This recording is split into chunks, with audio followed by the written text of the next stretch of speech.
प्रश्न 2 को देखिए, सिद्ध कीजिए कि 3 + 2√5 एक अपरिमेय संख्या है। तो यहाँ पर भी हम इस संख्या को परिमेय संख्या मान लेंगे, क्योंकि हमें यहाँ पर सिद्ध करना है। तो यहाँ पर लिखेंगे माना 3 + 2√5 एक परिमेय संख्या है, परिमेय संख्या है।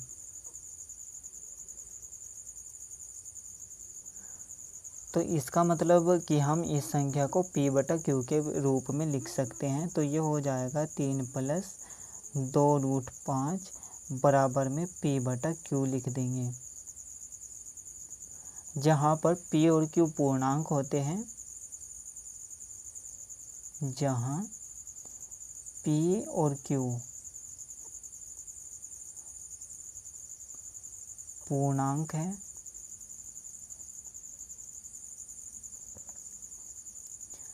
तथा q के स्थान पर 0 नहीं होना चाहिए।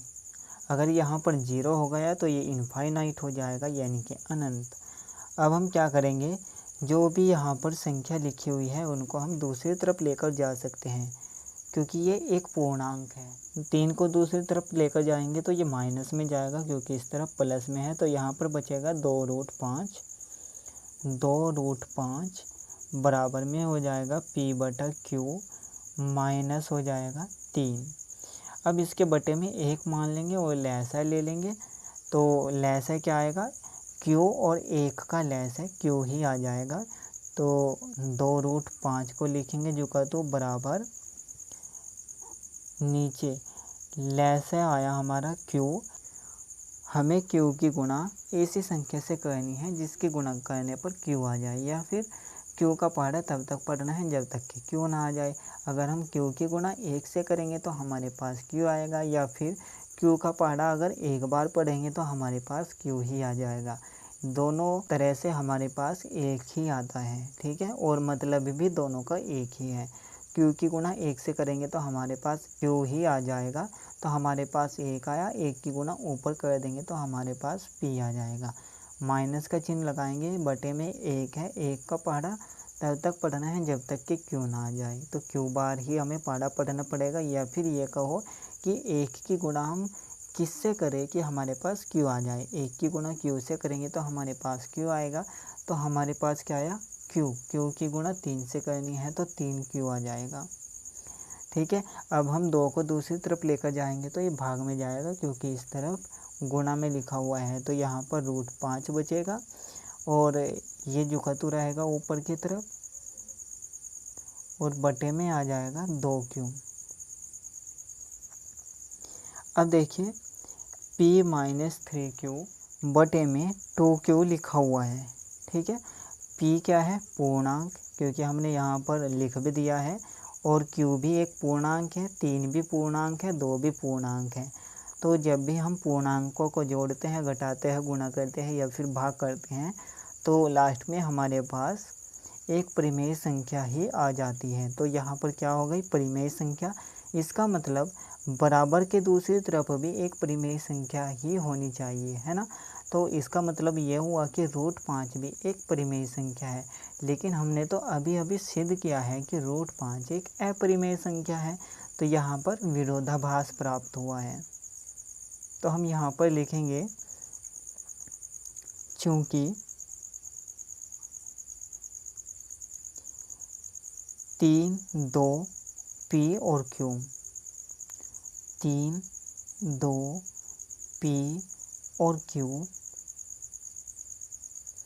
q पूर्णांक है,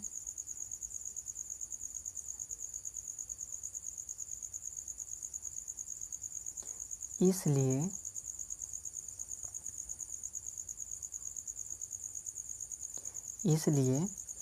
p-3q और बटे में 2q, ये क्या हुआ, एक परिमेय संख्या, एक परिमेय संख्या है।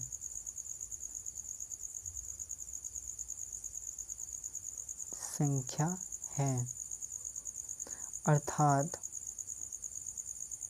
अर्थात यानी कि इसका मतलब जो रूट 5 है ये भी एक परिमेय संख्या हुई। रूट 5 एक परिमेय संख्या है। परिमेय संख्या है, इसका मतलब तो ये ही हुआ। लेकिन हमने अभी अभी सिद्ध किया है कि रूट 5 एक अपरिमेय संख्या है, तो इसलिए हमें यहाँ पर विरोधाभास प्राप्त हुआ है। ठीक है, तो हम यहाँ पर लिखेंगे हमें यहाँ विरोधाभास प्राप्त हुआ है। विरोधाभास प्राप्त हुआ है।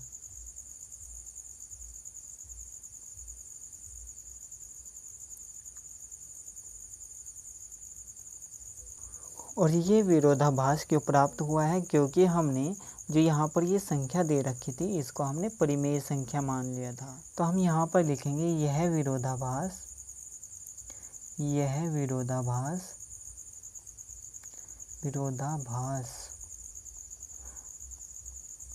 हमारी गलत कल्पना के कारण प्राप्त हुआ है।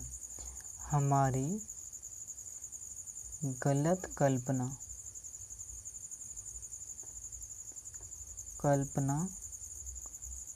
के कारण प्राप्त हुआ है।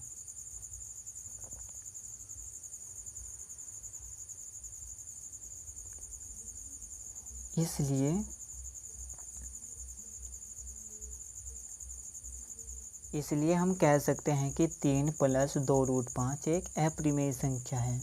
इसलिए 3 + 2 रूट 5 एक अपरिमेय संख्या है। अपरिमेय संख्या है।